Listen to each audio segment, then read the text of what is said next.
बिस्मिल्लाहिर्रहमानिर्रहीम। अस्सलाम वालेकुम, सुबह बखैर और खुश आमदीद मॉर्निंग विद फराह में।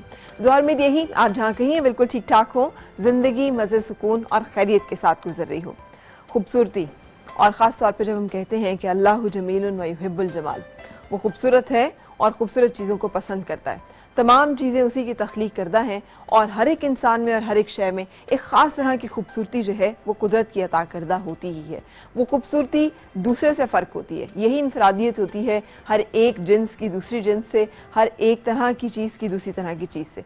लेकिन खूबसूरती का तस्वुर जब औरत के साथ जुड़ता है तो बहुत ज़्यादा मसले का बाइस बनता है, इसलिए कि औरत के लिए बहुत ज़्यादा ज़रूरी ये समझ लिया गया और मान लिया गया है कि वो खूबसूरत हो। खूबसूरती जो है वो उसकी ज़िंदगी गुजारने में जो अहम कुछ फैक्टर्स हैं उनमें से एक है। ये भी दुरुस्त है कि खूबसूरती कोई शर्त नहीं है या कोई इसकी वजह से कोई अटल नहीं है कि वो एक अच्छी ज़िंदगी गुजार पाएगी, बल्कि अमूमन खुश चेहरा लोग जो हैं वो बहुत कम इतने खुश नसीब होते हैं कि उनकी ज़िंदगियाँ भी बहुत खूबसूरत हों। लेकिन खूबसूरत होना इसके बावजूद बहुत ज़रूरी समझा जाता है, माना जाता है, सिर्फ हमारे माशरे में नहीं बल्कि दुनिया के तमाम माशरों में। लेकिन अपना अपना मयार है, अपना अपना नुक्ता नज़र है। कोई किसी चीज़ को, जहाँ हमारे यहाँ बहुत ही ज़्यादा मुतफरक किस्म के यहाँ पे एक ही मुल्क में पाए जाते हैं कॉन्सेप्ट्स, किसी जगह पे लंबी चौड़ी और ऊंचा लंबा डील डोल और उसके साथ सुर्ख व सफ़ेद रंग और फिर उसके साथ बाल किस तरह के हों, आँखों के रंग किस तरह के हों, ये फ़र्क होता चला जाता है। और फिर इसके साथ साथ हर एक शख्स जो है वो अपना खूबसूरती का क्राइटेरिया खुद से डिफ़ाइन करता है। हो सकता है मुझे जो चेहरा बहुत खूबसूरत लगता हो आपको देखने में बिल्कुल भी आम सा लगे और कुछ भी उसमें अच्छा ना लगे। हो सकता है जो आपको बहुत हसीन लगता हो वो मुझे बिल्कुल आम सा लगे। इसीलिए कहते हैं कि हर एक चेहरा जो है वो किसी ना किसी का महबूब नज़र होता है और हमें उसको वैल्यू करना चाहिए कि हर एक चेहरा जो है, हर एक इंसान जो है वो कीमती है। भले हमें वो उतना खूबसूरत लगे ना लगे, हमें उतना अच्छा लगे ना लगे, बहुत सारे और लोगों के लिए बहुत वैल्यूएबल, बहुत कीमती होगा। इसलिए हमें हर एक को रिस्पेक्ट देनी है, जो कि रिस्पेक्ट देना ज़रूरी है। बचपन में मुझे याद है हमने एक कहानी पढ़ी थी और आपने भी ज़रूर पढ़ी होगी, आजकल भी शायद बच्चे पढ़ते हो। एक बारहसिंगे की कहानी थी कि एक बारहसिंगा जो है उसको अपने जो सींग है उन पर बड़ा नाज होता है, उसको लगता है मेरे ये सींग बड़े कमाल हैं। और वो जब भी कहीं जाता है, किसी भी जगह पे अपना अक्स देखता है तो अपने उन सींगों को देख के नाज करता है कि क्या अल्लाह ताला ने मुझे हसीन बनाया है और क्या मेरे सर पे ताज सजाया है।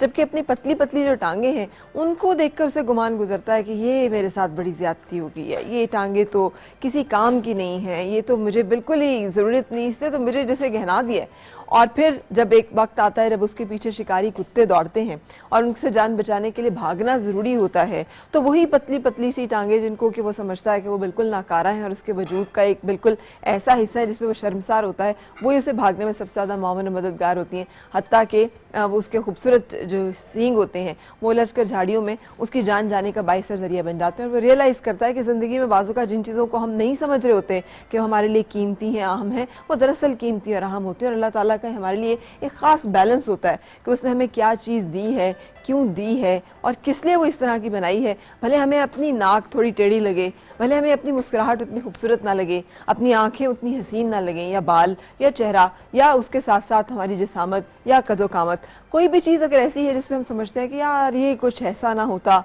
वैसा हो जाता या उसकी तरह हो जाता, और घंटों शीशों के सामने खड़े रहते हैं या शीशे में अपना चेहरा देखने से हम शर्माते हैं, हिचकिचाते हैं, तो ये तमाम चीज़ें जो हैं मुझे तो उसी बारहसिंगे की याद दिलाती हैं। एक और इसी तरह कहानी हुआ करती थी, अगर आपको याद हो, कि एक मोर के पाँव जो एक्सचेंज कर लेता है और वो अपने पाँव, आज भी वो कहावत है ना कि मोर दरअसल अपने पाँव देख कर रोता है क्योंकि उसको अपने पाँव जो है वो नहीं पसंद है। सो इस तरह की बहुत सारी मिथ्स और स्टोरीज हैं वो हमारे यहाँ चलती चली आ रही हैं। आजकल इसको एक नया नाम दिया गया है, इसको कहते हैं बॉडी डिस्मॉर्फिक डिसऑर्डर, यानी हमें अपने अंदर कोई चीज़ अच्छी ना लगे और इसका एहसास बाज़ औक़ात बचपन में लोग दिलाते हैं और बहुत ज़्यादा दिलाते हैं। हमारे माशरे में ख़ास तौर पे बहुत ज़्यादा, किसी की नाक एक ख़ास तरह की है तो उसे हम मखसूस नाम दे देंगे, किसी का रंग अगर अच्छा नहीं है उसको नाम से बुलाना शुरू कर देंगे, इसी तरह से उसकी जिसामत की वजह से उसका कोई नाम रख देंगे और फिर हम उसे एहसास दिलाएंगे कि तुम्हारी ये जो है ना ये चीज़, ये कुछ ऐसे होती ना तो क्या बात थी। और इस एक सोच के साथ ही और इस एक ताने के साथ और इस एक चीज़ के साथ ही दूसरे शख्स के जहन में एक एहसास कमतरी सा पैदा हो जाता है। ये क्यों होता है, क्यों कुछ लोग इसका ज़्यादा शिकार हो जाते हैं, आज तक इसके बारे में कुछ डेफिनेट रीजंस जो हैं वो नहीं है। लेकिन ये वही लोग होते हैं जो फिर बहुत ज़्यादा सर्जरीज कराते हैं और बहुत ज़्यादा इस तरह के प्रोसीजर्स में जाते हैं जिनकी शायद उन्हें इतनी ज़रूरत नहीं होती। ये दुरुस्त है कि आजकल साइंस ने बहुत तरक्की कर ली है और बहुत सारी ऐसी चीज़ें आ चुकी हैं कि जिनकी मदद से हम ज़्यादा देर तक अपने आप को हसीन और जवान रखने में मदद ले सकते हैं। हालांकि क्लियोपेट्रा के दौर से ही इस तरह की चीज़ें जो है हमेशा इन यूज़ रही हैं, उनकी शेप्स एंड फॉर्म्स चेंज होती रही कि वो किस तरह की पैकेजिंग में आएंगी और किस तरह से उन्हें इस्तेमाल किया जाएगा। लेकिन कमोबेश अज्जा और कमोबेश उनका इस्तेमाल जो है वो हमेशा उसी तरह से रहा है हुस्न के लिए, जिस तरह से कि हम यूनानी दौर से, क्लियोपेट्रा के दौर से सुनते हैं। आज जो हमारा प्रोग्राम है दरअसल मैं उसी की तमहीद बांध रही हूँ, क्योंकि आज हमने अपनी सारी जो गुफ्तगू है वो इसी एक मौजू के इर्द गिर्द करनी है और इन्हीं सारे एंगल्स पे करनी है जो मैंने अभी अपनी गुफ्तगू में आपके सामने रखे। पहली बात तो ये कि हमने एक ऐसी कॉन्सेप्ट्स को डिस्कस करना है कि खूबसूरती जो है ये दरअसल हमारे अंदर से आती है। अंदर की खूबसूरती जहाँ अखलाक की है, जहाँ सोच की है, किरदार की है, उसके साथ साथ बहुत सारी ऐसी चीज़ें, we are what we eat, जो हम खाते हैं वो किस तरह से रिफ्लेक्ट करता है, वो कौन सी चीज़ें हैं जो हमारी ग़िज़ा में ज़रूरी होनी चाहिए और वो किस तरह से हमारी ग़िज़ा का हिस्सा बन सकती हैं, और अगर किसी तरह से हम उसमें डेफिशिएंट हैं तो फिर सुपरफिशियली अदरवाइज़ किस तरह से हमने उस कमी को पूरा करना और कैसे हमने अपनी खूबसूरती को बरकरार रखना है। ये एक सोच और ये एक कॉन्सेप्ट जो है जिसके साथ हमारे एक्सपर्ट्स आपसे मिलेंगे, जिसमें डॉक्टर फैसल हैं जो कि हर्बलिस्ट हैं और वो हर्बल रेमेडीज़ हमें बताएंगे, डॉक्टर अर्मीला हैं जो कि डर्मेटोलॉजिस्ट हैं और डर्मेटोलॉजी के हवाले से हमें बताएंगे, डॉक्टर मदिया न्यूट्रिशनिस्ट हैं, न्यूट्रिशन के हवाले से हमें गाइड करेंगी, और इन तमाम चीज़ों को मिलाकर हम अपने किचन में आएंगे तलत के पास, जो कि कुछ रेसिपीज़ हमारे साथ शेयर करेंगी कि जिन चीज़ों का तज़किरा हो रहा है अगर उनको पका कर हमने इस्तेमाल करना हो तो फिर किस तरह से वो हम यूज़ कर सकते हैं। नेचुरल सोर्सेज बताएंगे हम उन तमाम ब्यूटी इंग्रेडिएंट्स के जिन्हें कि वंडर एलिमेंट्स कहा जाता है आजकल ब्यूटी की दुनिया में। इसके साथ साथ एक चीज़ है वो याद रहे कि हम जिस भी शख्स से प्यार करते हैं इसलिए नहीं करते कि वो दुनिया का हसीन तरीन शख्स होता है, ना इसलिए करते हैं कि वो बहुत खूबसूरत होता है, ना इसलिए करते हैं कि उसके पास कुछ ऐसा होता है माल दौलत या कुछ। हम इसलिए किसी शख्स से प्यार करते हैं और इसलिए किसी के साथ ज़िंदगी गुजारने का सोचते हैं कि वो शख्स बहुत खूबसूरत होता है, उसके अंदर बहुत खूबसूरती होती है, उससे मिलकर हमें बहुत सुकून मिलता है, उससे मिलकर हमें बहुत अच्छा लगता है और हमारे लिए वो दुनिया का कीमती तरीन शख्स होता है।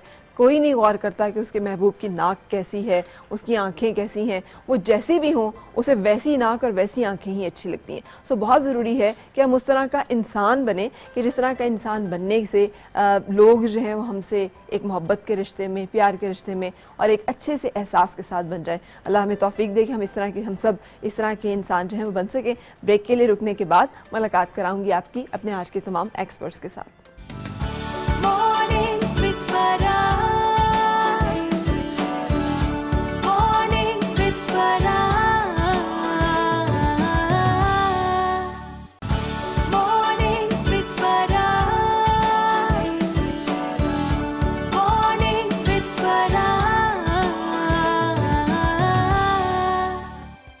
खुशामदीद और सुबह खैर जनाब। बेस्ट फ्रेंड के हो साथ या अम्मी से करनी हो बात, अब्बू से जिद मनवानी हो या भाई से काम निकलवाना हो, बस चाहिए चाय का एक कप और गपशप। गपशप जो कि डालडा का ब्रांड है जिसके साथ डालडा के 60 साल का एतमाद भी है। और आज ये खूबसूरत से गिफ्ट हैम्पर्स जो हैं हमारे कुछ कॉलर्स के लिए भी और हमारे यहाँ पे बैठे हुए ऑडियंस के लिए भी। बात जो हम करने जा रहे हैं उसका ताल्लुक खूबसूरती से, और खूबसूरती का ताल्लुक जुड़ा हुआ है कि हम आजकल पहले ये तो देख लें कि जो लेटेस्ट रिसर्च हो रही है उसमें कौन कौन सी चीज़ें डिस्कवर की गई हैं और जिनके बारे में बात हो रही है कि इनके इस्तेमाल लगाने में और खाने में फ़ायदेमंद है। सो हमने अपनी गुफ्तगू का आगाज़ जो है वो किया है डर्मेटोलॉजिस्ट से। मेरे साथ है डॉक्टर अर्मीला। अस्सलाम वालेकुम। वालेकुम अस्सलाम। कैसी है डॉक्टर अर्मीला? बिल्कुल ठीक फरा। अच्छा, तो आजकल खूबसूरती में क्या नई डिस्कवरीज हो गई कि क्या कुछ खाना चाहिए और क्या लगाना चाहिए? हर रोज़ एक नई डिस्कवरी हो रही है। खाना तो ज़ाहिरी बात है, हम लोग हमेशा ही बात करते हैं कि बहुत ज़्यादा इम्पॉर्टेंट, सबसे इम्पॉर्टेंट चीज़ ये है कि आपकी खुराक क्या है और आपकी हैबिट्स क्या हैं। लेकिन जो रिसर्च लेटेस्ट है उसमें यही चीज़ें फ़रा ज़्यादा एम्फसाइज आजकल हो रहा है कि जितना नेचर के करीब रहा जाए उतना ही बेहतरीन है। क्योंकि मैं आपको बीइंग अ डर्मेटोलॉजिस्ट स्किन की हेल्थ के बारे में ज़्यादातर बात कर सकती हूँ। तो जो इस वक्त एंटी एजिंग में भी जितनी रिसर्च दुनिया में हो रही है उसमें आपने पहले सुना होगा बोटॉक्स एंड फिलर्स इस्तेमाल हो रहे थे। जो कि सिर्फ और सिर्फ वक्ती तौर पर उस जगह के अंदर हम लोग एक टेम्प्रेरी इम्प्रूवमेंट ले आते थे। लेकिन अभी जिस किस्म की रिसर्च हो रही है उसके अंदर तमाम के तमाम जो कॉम्पोजिशंस हैं वो हैं कि जो आपकी अपनी नेचुरल हेल्थ को, स्किन की हेल्थ को वापस मेंटेन करती है। स्किन के अंदर जो कोलेजन मौजूद है उसके ऊपर रिसर्च की गई है कि कोलेजन की कौन सी टाइप है जो हेल्दी कोलेजन है। क्योंकि कोलेजन्स की भी बहुत सी वैरायटी है, कोलेजन टाइप 1, कोलेजन टाइप 3, जो कि आमतौर पे जो भी रिएक्शन होता है बॉडी में तो ये कॉलेजन बनती है। लेकिन जो लेटेस्ट रिसर्च है उससे ये पता चला है कि जो हम लोग पहले फिलर्स यूज़ कर रहे थे उसकी वजह से सिर्फ कॉलेजन टाइप 3 बनती थी स्किन में, जो कि उतनी हेल्दी कॉलेजन नहीं कंसिडर की जाती थी। जो लेटेस्ट थ्रेड्स आ रहे हैं स्किन के लिए यूज होते हैं और जो लेटेस्ट फिलर्स आ रहे हैं वो इस तरह की कॉलेजन को स्किन के अंदर स्टिमुलेट करते हैं जो कि हेल्दी कॉलेजन है, जो आपकी मेरी और किसी एक न्यूबॉर्न बेबी की स्किन के अंदर बहुत हाई क्वांटिटी में मौजूद होगी, हेल्दी एंड यंग स्किन के अंदर मौजूद होगी, वो कॉलेजन टाइप 1 है। तो मतलब जब भी आप जाते हैं रिसर्च जो दुनिया की आप देखते हैं, नई चीजें पढ़ते हैं तो समझ आती है कि we are going back to the nature, close to the nature. लेकिन उससे हम ये समझे कि फिलर्स और बोटॉक्स वगैरह आउटडेटेड हो गए हैं, वो खत्म होते जाएंगे। आप यही समझे कि देखिए जैसे जैसे रिसर्च हो रही है, जैसे जैसे गाड़ियों के नए ब्रांड्स आ रहे हैं, सेलफोन नई टेक्नोलॉजी आ रही है, फिलर्स बोटॉक्स के अंदर, थ्रेड्स के अंदर, एंटी एजिंग के अंदर भी इंडस्ट्री के अंदर एक रेवोल्यूशन आ रही है। We are now heading towards getting more closer to the nature. सही। और बहुत मतलब it's a new industry now. Nature, closer to nature का मतलब डॉक्टर उर्मिला मैं समझती हूँ कि कुछ भी ना करवाया जाए, और अक्सर लोग जो हैं वो नेचर का मतलब बहुत गलत कॉन्सेप्ट है। देखिए जैसे जैसे आपकी उम्र बढ़ती है आपकी बॉडी के अंदर इंसुलिन लेवल फॉल करता है, आपकी बॉडी के अंदर कोलेस्ट्रॉल की जो हाई HDL कोलेस्ट्रॉल है वो कम होता जाता है और LDL कोलेस्ट्रॉल वो बढ़ता जाता है, खुराक की वजह से, डाइटरी हैबिट्स की वजह से, एंजाइम्स की वजह से, स्ट्रेस की वजह से।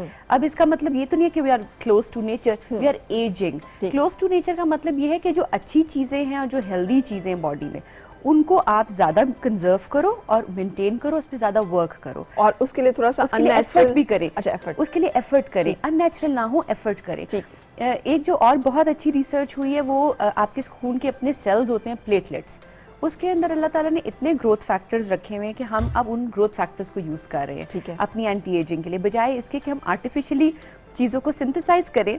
आपका अपना ब्लड लिया जाता है, सेंट्रीफ्यूज किया जाता है, प्लेटलेट्स निकाल के उसको आपकी बॉडी के किसी भी पार्ट में, बोन में, जॉइंट्स में, दांत में, दांत की जो कैविटीज बन जाती हैं उसमें, आंखों के अंदर, बालों में, चेहरे पे, स्किन में, कहीं पर भी उसको इंजेक्ट किया जाता है और वो कुदरती तौर पे जाके आपकी सारी चीज को रिवाइव कर देता है। अच्छा, वो एक टॉनिक का काम करता है। बिल्कुल। बहुत सारे एक्सपेरिमेंट्स ऐसे किए गए थे जिसमें उन्होंने, हमारे यहाँ वैसे भी ये यंग बूढ़े लोग अमूमन जो है वो यंग लोगों से शादियां करते हैं, वो उसमें उन्होंने ये किया था कि चूहों को ना जोड़ दिया था उनका दौरान खून, एक बूढ़ा चूहा लेके और एक नौजवान चूहा लेके। हाँ, ये रिसर्च एक्सपेरिमेंट्स और फिर वो स्टेम सेल्स की और स्टेम सेल्स का वो जो ट्रांसफर हुआ, तो जवान खून जब बूढ़े उसमें गया तो वो जवान हो गया, लेकिन जवान जो था वो बूढ़ा हो गया। लेकिन वो एक्चुअली ये होता है कि ब्लड के अंदर भी काफ़ी ऐसी चीज़ें चल रही होती हैं, स्टेम सेल्स होते हैं ब्लड के अपने अंदर भी, लेकिन उन स्टेम सेल्स की क्वांटिटी काफ़ी कम होती है। जो ओरिजिनल स्टेम सेल्स होते हैं वो जब हम लोग इंसानों पे काम करते हैं तो हम लोग फैट सेल्स से उन स्टेम सेल्स को हासिल करते हैं। और एक और बहुत अच्छी जो चीज़ है जो दुनिया में कैंसर के अगेंस्ट काम हो रहा है और ऑटोइम्यून डिजीज़ के अगेंस्ट जो काम हो रहा है उसके लिए जो रिसर्च हो रही है, उसमें जो बेबी पैदा होते हैं बच्चे, उनकी कॉर्ड ब्लड के अंदर बहुत रिच स्टेम सेल्स मौजूद होते हैं। अच्छा। उनका कॉर्ड ब्लड को प्रिजर्व कर लिया जाता है, नाफ का जो खून होता है, बिल्कुल उसको प्रिजर्व कर लेते हैं। दुनिया में बहुत बड़ी बड़ी रिसर्च लैब्स है, वहाँ पर उसको फ्रोजन फॉर्म में कंजर्व करके रख लिया जाता है। और अगर उस खानदान के किसी भी शख्स को कोई भी खुदा न खासा कैंसर या इस किस्म की खतरनाक बीमारी जो कि माइलोप्रोलिफरेटिव डिसऑर्डर्स होते हैं, सिस्टेमिक स्क्लेरोसिस है, मल्टीपल स्क्लेरोसिस है, इस किस्म की बीमारियां जिनका इलाज दुनिया में इस वक्त मौजूद नहीं है, उसमें उस बच्चे का स्टेम सेल, जो कॉर्ड ब्लड का स्टेम सेल हासिल शुदा है, वो इस्तेमाल किया जाता है। वाह, और वो फायदेमंद होता है। वो उसमें आप ये समझे कि एक तरीके से आपका जैसा बोन मैरो को पहले ट्रांसप्लांट किया जाता था, तो आप उस स्टेम सेल से, वो थोड़े से जो स्टेम सेल्स हैं उनमें इतनी ताकत है, दे आर मैजिक बीन्स। अच्छा, और वो उससे आप पूरा खानदान फायदा उठा सकते हैं। ठीक है। अच्छा, लेकिन और कौन से ऐसे इंग्रेडिएंट्स हैं जिनकी अगर हम बात करें, जिनका तस्करा करना जरूरी है? कि एक तो आपने जिक्र कर दिया कि जो लेटेस्ट टेक्नोलॉजीज या टेक्निक्स, तो सुबह सुबह मैंने इतनी ज्यादा बातें कर दी हैं, फिर लोग कह रहे होंगे कि ये हम लोग कहाँ से शुरू करें, कहाँ पे खत्म करें। बट जनरली हेल्थ के लिए, स्किन की हेल्थ के लिए मेरे ख्याल में शुरू तो आप डाइट से ही करते हैं। अच्छी नींद पूरी करें, अच्छी खुराक खाएं, अपने तमाम जो ब्लड लेवल्स हैं, ज़्यादातर आपने फ़र्क सुना होगा ख़वातीन, हम टायर्ड हैं, हम गिर रहे हैं, लेथार्जिक हैं, थायराइड अपनी ज़रूर चेक करवाते रहो। अपना कैल्शियम लेवल, अपना विटामिन डी लेवल्स ज़रूर चेक करवाते रहें। अपने कोलेस्ट्रॉल लेवल को ज़रूर चेक करते रहें। कुछ लोगों को ऑटोइम्यून डिजीज़ चल रही होती हैं, उनको पता नहीं होता, छोटी मोटी जॉइंट्स में पेन चल रही हैं, 1-2 टेस्ट होते हैं जो बड़े सिंपल टेस्ट हैं, वो करवाते रहने चाहिए। ये आपकी गाइड है, ये तमाम जिसमें आपने बताया कोलेस्ट्रॉल का टेस्ट है, उसके साथ साथ थायराइड का टेस्ट है, हीमोग्लोबिन है। अच्छा, कुछ लोग खाली हीमोग्लोबिन के ऊपर बैठ जाते हैं कि हमारा हीमोग्लोबिन बहुत परफेक्ट आ रहा है। हीमोग्लोबिन तो आपका ठीक आ रहा है, लेकिन आप देखें कि उसमें आपकी आयरन का कितना उसके अंदर रोल है, कि आपकी आयरन रिजर्व्स बॉडी में कितने हैं, वो बहुत इंपॉर्टेंट होता है। कुछ लोगों के आयरन रिजर्व्स नहीं है, हीमोग्लोबिन 10 के करीब आ ही जाएगा, ठीक है, लेकिन वो इतना रिच हीमोग्लोबिन नहीं है, इतना अच्छा हीमोग्लोबिन नहीं है, उसमें आयरन के ऑक्सीजन कैरिंग कैपेसिटी इतनी अच्छी नहीं है, आपके ब्लड के अंदर आयरन के रिजर्व्स कम है, तो कल को जब आपका थोड़ा सा भी ब्लड लॉस होगा तो you are prone to anaemia. तो क्या फिर ये ब्लड सीपी में कंप्लीट पिक्चर में आ जाएगा ये सब कुछ? नहीं, ये सीपी के अंदर सिर्फ आपको हीमोग्लोबिन का पता चलता है। और कुछ लोगों से जब मैं बात करती हूँ तो वो इस चीज़ को बहुत कैजुअल लेते हैं कि हमारा तो हीमोग्लोबिन जी 9 से ऊपर कभी गया ही नहीं। अगर 9 से ऊपर हीमोग्लोबिन नहीं गया तो ये एक फिजिशियन के लिए थोड़ा सा अलार्मिंग होना चाहिए है, उसको ज़रूर चेक करना चाहिए कि कहीं इसको थैलेसीमिया ट्रेट तो नहीं है, क्योंकि मेरी स्किन की प्रैक्टिस में मैंने 4 या 5 डायग्नोसिस थैलेसीमिया ट्रेट के कर चुकी हूँ मैं, जस्ट बिकॉज कि वो खवातीन इतनी कैजुअल थी, हमारा तो जी हीमोग्लोबिन 9 से ऊपर कभी बढ़ा ही नहीं। And it is such an important diagnosis, because अगर एक मदर थैलेसीमिया माइनर है और उसका हस्बैंड जो है वो भी थैलेसीमिया माइनर है, तो बच्चे को खुदा ना खासा थैलेसीमिया मेजर होने का एक बहुत बड़ा रिस्क है। हाँ। तो इन चीज़ों के साथ थोड़ी सी अवेयरनेस होनी चाहिए। ठीक है, और मेरे ख्याल में फिजिशियंस का भी बहुत बड़ा रोल है। बिल्कुल सेम कंटिन्यू करेंगे, कुछ और बातें आपके साथ शेयर करेंगे, साथ रहिएगा।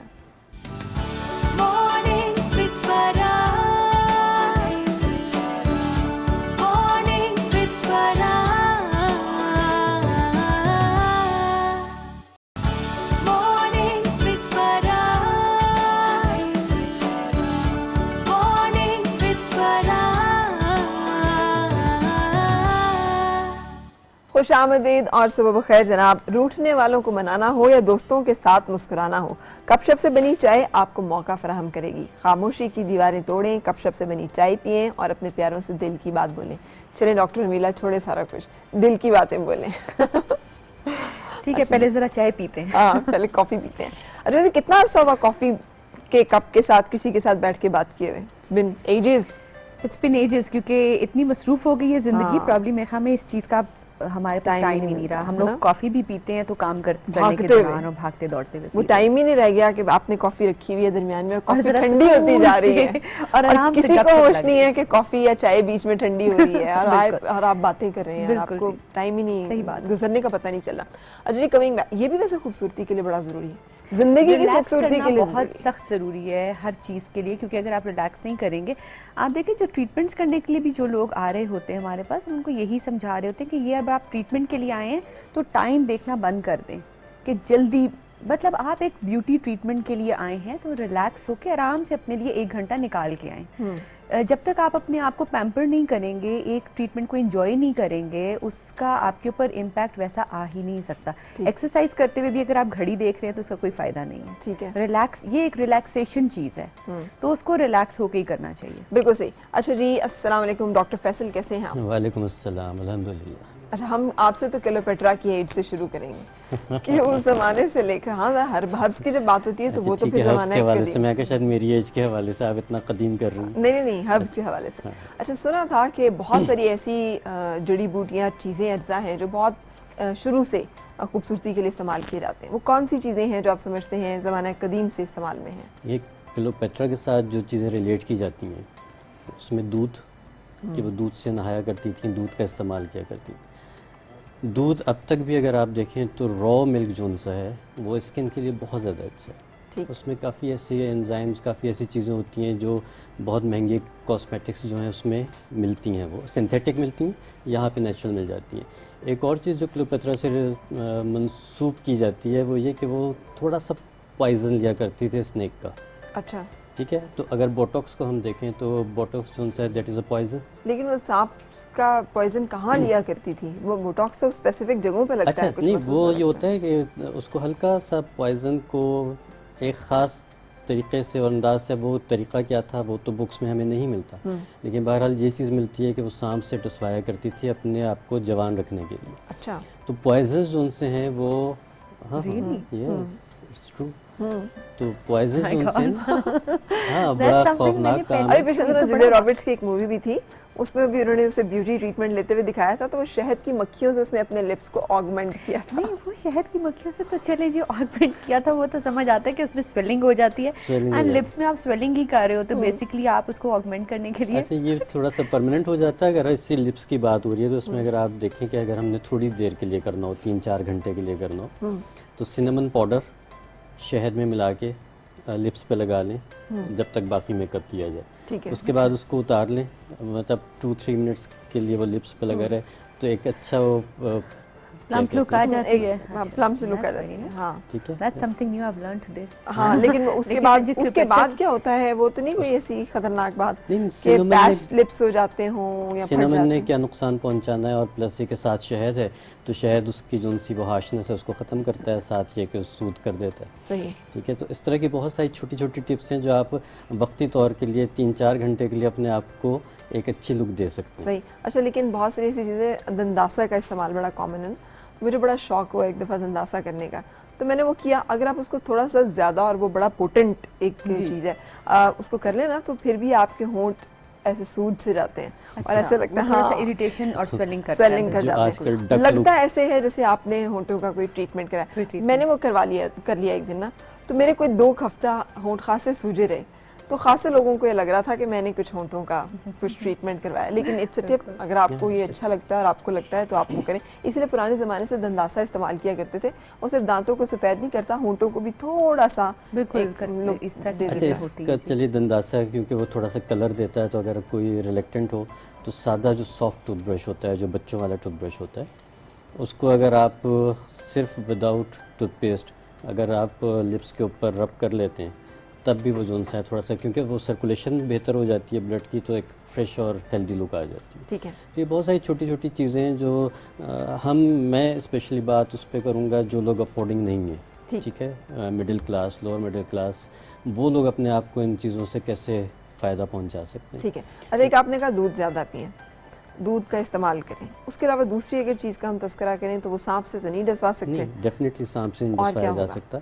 उसमें आप 5-6 चीज़ें हैं जो आपकी डेली लाइफ में अगर आ जाती हैं, कभी कुछ कभी कुछ कभी कुछ, तो आप समझिए कि आप अपनी एज को 8-10 साल तक तो रोक ही सकते हैं। ठीक है। और वो ठीक क्या है। चीज़ें हैं? उसमें हल्दी, टर्मरिक, उसमें दूध आ जाता है, उसमें केला आ जाता है, उसमें पपीता आ जाता है। ठीक। आप कुछ हैरत से देख रहे हैं, नहीं, वो सही हैरत कह से रहा हूँ? नहीं देख रही। I'm just listening to you. मैं जैगम की बात सुन के मुस्कुराई हूँ। जैगम मेरे कान में ईयरपीस में कह रहा है कि डॉक्टर साहब से पूछें किसको सांप कह रहे हैं जिससे डसवाना है। नहीं, स्नेक जो असली सांप है। नहीं, वो आस्तीन के भी कई सांप होते हैं ना, वो और तो हो ही कई गया था सराहने के ऐसा। सांप होते हैं। वो तो क्लोपेट्रा के साथ आपको हो ही पता है गया। सराहने का सांप किसे कहते हैं? हस्बैंड को कहा जाता है सराहने का सांप। पता है आपको पंजाबी में? हाँ।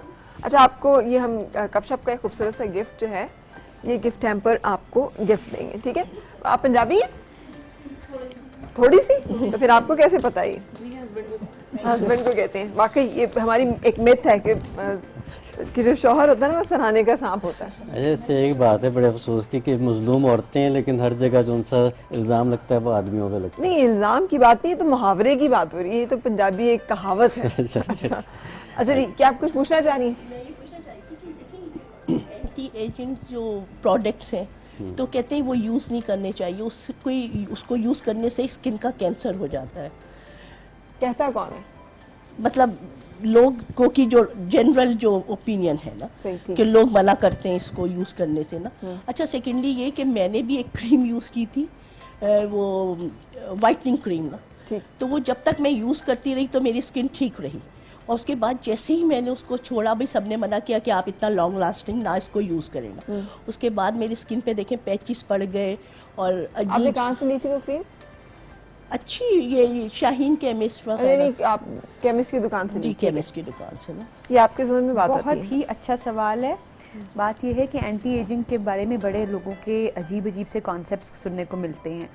लोग यही कहते हैं कि जी एंटी एजिंग नहीं करनी चाहिए, हमारी दोस्त ने ये कहा, कज़न ने ये कहा, हमारी पड़ोसन ने ये बताया, हमने इंटरनेट पे ये पढ़ लिया। ये बात यह है कि एंटी एजिंग आप कौन सी क्रीम यूज़ कर रहे हो, कौन सा प्रोडक्ट यूज़ कर रहे हो, इंपॉर्टेंट वो चीज़ है। ठीक। जो रिसर्च प्रोडक्ट्स हैं, जो अच्छे प्रोडक्ट्स हैं, उनकी तो कोई ख़राबी नहीं है, उनमें तो कोई हार्म नहीं है। लेकिन जो प्रोडक्ट्स ओवर द काउंटर ऐसे सेल आउट हो रहे हैं, जिस तरह इनके साथ भी एक बैड एक्सपीरियंस हुआ, जब तक इन्होंने वाइटनिंग क्रीम यूज़ करती रही, इम्पैक्ट रहा, छोड़ा तो फेस के ऊपर सारे पैचेस आ गए, ब्लैक ब्लेमिशेस हो गए। तो इस तरह की चीज़ों के साथ हाँ बिल्कुल you have to be careful. लेकिन कैंसर का जो एक कॉन्सेप्ट बना हुआ है कि जी कैंसर हो जाता है, वो आप यकीन करें कि लेज़र के साथ भी लोगों का यही कॉन्सेप्ट था शुरू में जब मैंने प्रैक्टिस शुरू की थी कि जी लेज़र से तो जी कैंसर हो जाता है। अब लेज़र में अगर आपका डॉक्टर पढ़ा लिखा डॉक्टर और आप किसी समझदार डॉक्टर के पास जा रहे हैं, क्वैक के पास नहीं जा रहे, वो एटलीस्ट आपको गाइड ज़रूर करेगा, एक्सप्लेन ज़रूर करेगा। Laser is non ionising radiation, light है उसको आपने कन्वर्ज किया हुआ एक पॉइंट के ऊपर ताकि वो फोकस्ड तरीके से लाइट हो, उसकी स्ट्रॉन्ग बीम बन जाए। आम लोगों के समझाने के लिए बता रही हूँ। Non ionising radiations and ionising radiations में बहुत फ़र्क है। आयनाइजिंग रेडिएशंस वो रेडिएशंस हैं जो एक्सरेज आम तौर पे कहा जाता है। एक्सरे के कमरे के बाहर बड़ा बड़ा लिखा होता है कि इसके करीब से मत गुजरें, क्रॉस का निशान होता है, डेंजर मार्क होता है, प्रेग्नेंट खवातीन को एक्सरे नहीं किया जाता, फ्लोरोस्कोपी नहीं की जाती है, ट्रीटमेंट्स नहीं किए जाते, लेकिन प्रेग्नेंट खवातीन का ही अल्ट्रासाउंड किया जाता है। ठीक है, अब अल्ट्रासाउंड को भी आता तो वो रेडियोलॉजी के ही ब्रैकेट में है, लेकिन वो सेफ है। इसी तरीके से आयनाइजिंग रेडिएशंस जो हैं वो अनसेफ है। नॉन आयनाइजिंग रेडिएशंस वो हैं जो आपके डीएनए को जाके नहीं छेड़ती हैं, ठीक है, आपके वहाँ पर म्यूटेशंस नहीं करती हैं, या वो इतना डीप पेनिट्रेट नहीं करती, उनकी पेनिट्रेशन पावर भी इतनी डीप नहीं होती। लेकिन अगर स्किन तक भी आयनाइजिंग रेडिएशन जा रही है, जिसका अल्ट्रावायलेट रेडिएशन सूरज के अंदर होती है, उससे कैंसर हो जाता है। लेकिन लेज़र उस जोन के अंदर आती ही नहीं है कि वो आपके डीएनए को जाके ब्रेकअप करे या म्यूटेशंस करे आपके जीन्स के अंदर। तो ये कॉन्सेप्ट गलत है कि लेज़र से कैंसर हो जाता है। ये कॉन्सेप्ट गलत है कि एंटी एजिंग, अगर आप अच्छी चीज़ें एंटी एजिंग में विटामिन सी यूज़ कर रहे हो, विटामिन ए, रेटिनॉल यूज़ कर रहे हो, विटामिन ई यूज़ कर रहे हो, ये तो सारी की सारी वो चीज़ें हैं जो कि anti ageing and anti cancer products हैं। ठीक है, अब आपने cancer is an ageing process actually, कि आपके सेल्स जो हैं उनके अंदर इतनी म्यूटेशंस हो गई हैं, इतना उनका न्यूक्लिक एसिड डैमेज हो गया कि वो एक गलत तरीके से आपका आप सेल्स जो है वो प्रोलिफरेट करने लगे। बिल्कुल सही। नसरीन, अस्सलाम वालेकुम, क्या हाल है आपका? वालेकुम सलाम, अस्सलाम वालेकुम, कैसी है? ठीक है, मैं ठीक हूँ, आपकी दुआएं। फरमाइए, क्या पूछना चाह रही हैं? आपका प्रोग्राम तो बहुत ही अच्छा है। मैं आपके प्रोग्राम में शामिल हो चुकी हूँ पहले। चलिए, बहुत शुक्रिया, बहुत ही अच्छा प्रोग्राम है। Thank you so much. कुछ पूछना चाह रही हैं अभी? जी जी, मैं डॉक्टर साहब से पूछना चाहती हूँ, मैं जब भी टेस्ट कराती हूँ मेरा आयरन की कमी आती है, हीमोग्लोबिन की। कितना आता है? मतलब 7, 8 इस तरह। तो मैं पूछ रही हूँ डॉक्टर साहब से कि कौन सा टेस्ट कराएं कि जिसमें पूरी सीपीए मतलब पूरे ब्लड की स्कैनिंग आ जाए, पूरा पता चलता है। साथ रहिए, बात करते हैं इस बारे में। अभी हम लोगों ने सुबह ही बात की कि HP, आप देखें HP 7 होना एक बहुत ही एक ऐसी बात है कि इस HP के ऊपर इनको डेफिनेटली, अगर ये अपने डॉक्टर के पास, मेडिकल स्पेशलिस्ट के पास जाती हैं, गायनेकोलॉजिस्ट के पास जाती हैं, तो वो एक तो इनके टेस्ट तो करवाएंगे, साथ इनको आयरन की इंजेक्टेबल्स देंगे। नहीं, सप्लीमेंट से 7 के लेवल पे फरा नहीं बात बनती। 8 और 7 के लेवल पे जब आपका HP चला जाता है, we have to do something. अब क्या बात है कि इसको इस सिचुएशन में अगर कोई पेशेंट आता है तो आप सबसे पहले तो इम्पॉर्टेंट बात है जी कि आप अपना हीमोग्लोबिन तो करवाती हैं, आप अपना फेरेटिन लेवल भी चेक कराएं। और डेफिनेटली फेरेटिन लेवल्स तो इस सिचुएशन में बहुत लो आएंगे, लेकिन पता कराना है कि हीमोग्लोबिन इतना लो है क्यों। कोई इनको पीरियड्स का डिसऑर्डर तो नहीं है कि बहुत हैवी ब्लीडिंग होती है, फाइब्रॉइड्स तो नहीं है, ज़्यादातर खवातीन को ये मसले चलते रहते हैं। दूसरा रीज़न खुदा ना खास्ता खून की इतनी शदीद कमी के और भी बहुत सी खतरनाक बीमारियां भी हो सकती हैं। कभी कभी not for her specifically, but कभी कभार कैंसर की सूरत में भी आप ब्लड लूज कर रहे होते हैं अपने डाइजेस्टिव ट्रैक्ट से, जो कि कई लोगों को हेमोरॉइड्स की बीमारी होती है जिसमें फ्लैट आपका ब्लीडिंग हो रही होती है, और उसको कहते हैं ओकल्ट ब्लड। उसके लिए स्टूल का टेस्ट किया जाता है ताकि उसमें पता चले कि इसमें ब्लड इसमें तो नहीं आ रहा, उसमें खुदा न खासा कैंसर का एक चांस होता है।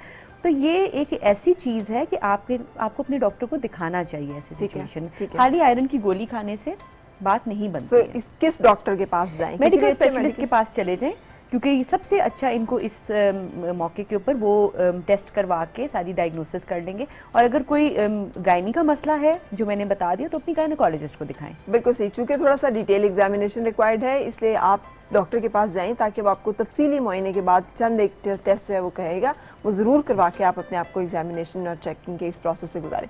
अच्छा डॉक्टर साहब, मैंने 3 चीज़ों का नाम लिया, vitamin C, vitamin A, vitamin E. अब मुझे बताइएगा कि नेचुरल सोर्सेज की थोड़ी सी बात करें। आपकी तरफ जब हम आएंगे कि हम जो आप कह रहे हैं कि एक आम आदमी एक आम तरीके से सस्ते ज़राए से कैसे इसे हासिल करे, खाने के लिए भी और लगाने के लिए भी, इस पर बात कर लेते हैं, लेकिन ब्रेक पहले ले लेते हैं। सो ब्रेक के बाद फिर आपसे मुलाकात। Morning with Farah. Morning with Farah. Morning with Farah. Morning with Farah. खुश आमदीद और सुबह बखैर जनाब। आज हम बात कर रहे हैं और कोशिश कर रहे हैं कि आपके बता सकें कि वो कौन सी चीज़ें जिनको खाने से और लगाने से खूबसूरती जो है उसे मेंटेन किया जा सकता है, उसमें इजाफा किया जा सकता है और उसकी हिफाजत की जा सकती है। डॉक्टर अर्मिला डर्मेटोलॉजिस्ट है मेरे साथ हैं, डॉक्टर फैसल हर्बलिस्ट है मेरे साथ हैं, किचन में तलत मसरूफ़ अमल है इस वक्त और बहुत सारी रेसिपीज़ जो है इसमें अंगूरों से क्या बनने जा रहा है भैया आज? पैसे लूंगी ना इसके। अच्छा बिल्कुल सही। So, आज कुछ ऐसी चीज़ें भी हम आपको बताएंगे जिनको आप डिफरेंट तरीके से बना सकते हैं, पका सकते हैं और इस्तेमाल कर सकते हैं। अच्छा हम बात कर रहे थे, जो सवाल ब्रेक से पहले छोड़ा था, विटामिन ए, ई और सी। ठीक है। अच्छा, विटामिन ए का सबसे इम्पोर्टेंट सोर्स जो सा गाजर आ जाता है चीपेस्ट में। ठीक। ठीक है। स्वीट पोटैटोज़, शकरकंदी आ जाती है, वो यूज़ की जा सकती है। इसके अलावा बीन्स जो सी हैं, किसी भी लोबिया। तरह की, कोई भी बीन्स, अच्छा, ठीक है, उनमें विटामिन सोयाबीन हो, लोबिया हो, सोयाबीन वगैरह ऐसी चीज़ें हैं जिसमें बहुत सारी चीज़ें हैं, इनको ज़रूर डाइट में रखना चाहिए, बीन्स जितनी भी हैं। अरे सोयाबीन की फलियां या सोयाबीन इटसेल्फ? देखिए, अगर ताज़ी मिल जाती है तो आप पूरी फलियां खा सकते हैं, नहीं तो अगर ड्राई फॉर्म में मिलती है, बीन्स उसकी मिलती हैं, तो आप बीन्स खा सकते हैं। ठीक है। उसका सोया मिल्क भी बनाया जा सकता है, सोया सॉस तो यूज़ होता ही होता है, सोया मिल्क बना लें। इसके अलावा कोकोनट जो सा है, कोकोनट की हर चीज़, coconut oil, coconut milk, coconut water, coconut cream, इसमें हर वो चीज़ मौजूद है जो आपके स्किन और बालों के लिए ज़रूरी है। अच्छा, तो अगर ये आपकी डाइट का रेगुलर एक हिस्सा बन जाए, किसी बल्कि भी form हमारे पास एक बड़ी खूबसूरत सी सेलिब्रिटी आई थी और उनका बेटा बड़ा प्यारा, डॉक्टर अमीना, और मतलब मैंने कहा यार ये ना अब्बा पे है ना अम्मा पे है, इसके सुनहरे बाल हैं, नीली आंखें हैं, आप लोग भी अच्छी कलर के हो लेकिन ये बहुत फेयर। तो उससे कहा मैंने पढ़ा था और ये सही था, अफ्रीका में इस तरह से प्रैक्टिस भी किया जाता है कि नारियल का जो पानी है ना, ये जो कच्चे नारियल का पानी होता है, ये मैं बहुत ज़्यादा प्रेगनेंसी में यूज़ करती थी और मेरा बच्चा जो है वो उसमें फिर वो भी इस तरह से उसकी, और मैंने भी ये फील किया, मेरा भी जब बड़ा बेटा पैदा होने वाला था तो मैं कराची में होती थी तो मैं बहुत ज़्यादा नारियल का पानी, तो ही इज़ माशाल्लाह very good heighted, strong, well built. So इन चीज़ों से बहुत फ़र्क पड़ता है। नारियल जो उनसे है ना, नारियल जो पानी है इसका, ये एक ज़माने में कहते थे और अब भी प्रूव किया गया है कि ये ब्लड प्लाज्मा से करीब तरीन चीज़ है। ठीक। ठीक है। बल्कि सेकेंड वर्ल्ड वॉर में आई थिंक सो इसको डायरेक्ट लगा दिया करते थे, infuse ड्रिप। कर देते हाँ थे। बिल्कुल। क्योंकि वहाँ पे इतनी ज़्यादा कमी हो गई थी इन चीज़ों की, तो डायरेक्ट नारियल का, तो उसका पिक्चर्स भी मिल जाती हैं कि नारियल ऊपर लटका हुआ है, उससे जो सी वो ड्रिप वेन में जा रही है। तो ये बहुत अच्छी चीज़ें। अच्छा, फिर वही बात आ जाती है कि अगर ये चीज़ें शुरू से इस्तेमाल की जाएँ, 22-23 साल की एज से अपना ख्याल रखा जाए। अगर कोई ऐसी कंडीशन हो जाती है जैसे ये खातून बता रही हैं कि इनका प्रॉब्लम हो गया, ये इस एज में आके, फिर डेफिनेटली आपको कॉस्मेटिक साइड पे जाना पड़ता है। ठीक है। ठीक है। इंटरनली फिर वो चीज़ें इतनी फ़ायदेमंद नहीं होती। अच्छा, विटामिन ए का सोर्स आपने बता दिया कि ठीक है। गाजरें हैं, गाजरें हैं, स्वीट पोटैटो है, शकरकंदी है। इसके अलावा आपका पपाया में भी विटामिन ए पपीता में है। पपीता में अच्छा। मिल जाता है, नट्स में बहुत ज़्यादा है, आलमंड्स में बहुत ज़्यादा है, बादाम में है और मेवा, खुश्क मेवा जात खुश्क में में है। जाते, इसमें सूखी खुश्क खुबानी इसमें बहुत ज़्यादा है, बहुत ज़्यादा है इसमें। सही। इसके अलावा फिर विटामिन सी की तरफ आ जाएं तो जितने खट्टे फल हैं, माल्टा है, कीवी फ्रूट में सबसे ज़्यादा है, ठीक। लेमन है, इसमें फिर पपाया शामिल हो जाएगा, पपाया आ जाता है, पपीता। पपीता। और इसके अलावा अगर सब्जियों में आप जाएं तो सब्जियों में सेलरी में काफ़ी मकदार में मिल जाता है। अच्छा। अच्छा, पालक वगैरह जो ये हरे सब्जियां हैं, इनमें भी ये चीज़ें किसी किसी थोड़े बहुत कम और बेश रेशो में मौजूद होती हैं। सही। लेकिन जो सिट्रस फ्रूट्स हैं, इनमें विटामिन सी बहुत ज़्यादा है। ठीक है। और फिर उसके बाद आता है विटामिन ई। ई।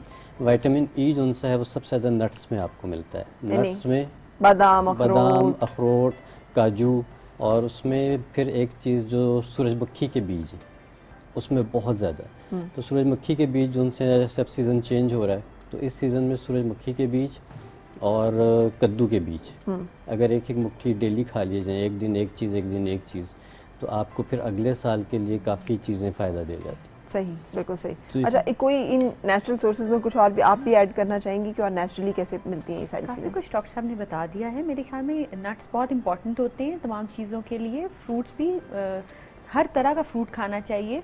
और ये जो लोग बहुत स्पेसिफिक हो जाते हैं कि हमें एक खुराक बता दें या एक फ्रूट बता दें, मेरे ख्याल में उससे बेहतर ये है कि आप जितनी अपनी सैलड और जितने अपने फ्रूट्स को कलरफुल रखेंगे खाने को, उसमें हर तरह का सब्ज़ रंग की भी चीज़ें शामिल करें, रेड कलर की भी चीज़ें शामिल करें, येलो कलर की भी चीज़ें, तो कलर से ही आपके सारे के सारे विटामिन हासिल हो जाएंगे। बिल्कुल सही। हम लोगों के बताने का मकसद यहाँ पर ये होता है फ़रा कि हम लोग जो लोगों को सोर्सेज बता रहे हैं वो इसलिए बता रहे होते हैं, दे शुड नो कि इसका इन चीज़ों के अंदर कितनी चीज़ें मौजूद हैं। ठीक। क्योंकि ज़ाहिर है जब आप स्वीट पोटैटोज़ खा रहे हैं या कॉर्न खा रहे हैं या सोया खा रहे हैं, उस वक्त आप ये नहीं सोचोगे कि मैं विटामिन और फलानी बहुत चीज़ खा रही सस्ती हूँ, खुराक और समझी ये बहुत जाती है simple कि सी खुराक है। छलनी और सोयाबीन बिल्कुल। की फलियां और गाजरें, और जितना कम पका के खाएं आई थिंक उतना बेहतर है, क्योंकि हमारे जो कुकिंग के तरीके हैं वो भी इतने गलत हैं कि हम लोग बहुत डीप फ्राई करते हैं, बहुत देर तक पकाते रहते हैं सब्जियों को, और उनकी सारी की सारी जो न्यूट्रिशनल वैल्यू है वो हम ख़राब कर खत्म देते कर हैं। देते हैं। तो मेरे ख्याल में पकाने के स्टाइल पे भी बहुत डिपेंड करता है।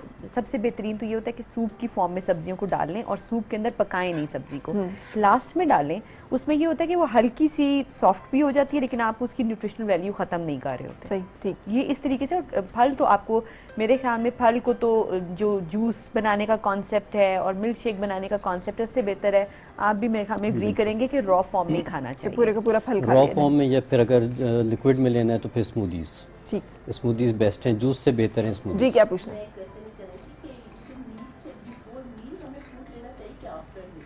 खाना खाने से पहले या खाने के बाद? पहले या बाद में तो कम से कम 1.5 से 2 घंटे बाद आप खाने के लिए। भरे हुए पेट में अगर आप खाना के साथ फ्रूट लेते हैं तो फ्रूट की एब्जॉर्प्शन इतनी अच्छी नहीं होती, सही। तो खाली पेट बेहतर। बिफोर हाँ मील हाँ, पहले ले लीजिए या बाद में ले लीजिए, लेकिन 1-1.5 घंटा पहले या 1-1.5 घंटा बाद। आपका पेट तकरीबन खाली होना चाहिए खाली। जब आप ज़्यादातर जो लेते हैं। न्यूट्रिशनिस्ट बताते हैं वो यही कहते हैं कि आपके जो 3 मेन मील्स हैं, जिस तरह पाकिस्तान का कल्चर है तो उसमें हमारे सुबह, दोपहर और रात का मेन हमारा मील होता खाना है। है। इसके इन बिटवीन द मील्स अगर आप अपने फ्रूट्स एंड वेजिटेबल्स खा लें तो आपको फिलिंग भी दे देते हैं, और उसमें ना तो वो आपके खाने के साथ उनका कोई एब्जॉर्प्शन का मसला आ रहा है, ना ही आपके चाय के टाइम के साथ उसका कोई भी क्लैश आ रहा है। तो मेरे ख्याल में इन बिटवीन द मील्स अगर खा लें तो वो सबसे बेहतरीन होता है। बिल्कुल सही। उससे ये होता खदीजा, है कि आपका खाना भी कम हो जाता है, थोड़ी सी फिल हो जाता है आपका स्टमक। तो आप पीती हैं? एक कप शप पीती हैं? जी जी बहुत। चाय पीते हुए गप लगाती हैं? जी जी जी दिल की बातें करती हैं? जी जी बिल्कुल। इनको चाय का कप ला के दो यार, इनकी हम बातें तो सुने। अच्छा, आप चाय मतलब कितनी पीती हैं दिन में? मैं 3-4 दफ़ा पहले तो बहुत पिया करती थी, लेकिन अब मैं बहुत कम, 3-4 दफ़ा तो पी लेती हूँ। सही। डॉक्टर उर्मिला जी कहते हैं चाय पीने से रंग काला हो जाता है, चाय पीना अच्छा agree नहीं नहीं है। करती हूँ। आजकल बहुत सारी ऐसी रिसर्च आ रही है जो कह रही है चाय पीने में बहुत फायदे हैं बहुत जी, फायदे चाय से हैं। ये भी मिल रहा है मेरे आपको। ख्याल में जो कॉम्प्लेक्शन की बात है वो उसके अंदर तो बहुत से मिथ्स भी हैं। मेनली तो जो है वो आपके जीन्स मैटर करते हैं कि आपके पेरेंट्स का कॉम्प्लेक्शन कैसा था और आपने क्या जीन्स इनहेरिट किए हैं। उसके बाद जो दूसरी चीज़ इंपॉर्टेंट फैक्टर है, मैं आपको साइंस और मेडिसिन से रिलेटेड बातें बता रही हूँ, मिथ से रिलेटेड बात मैं नहीं कर सकती हूँ, और कुछ लोगों के अपने कॉन्सेप्ट्स भी होते हैं।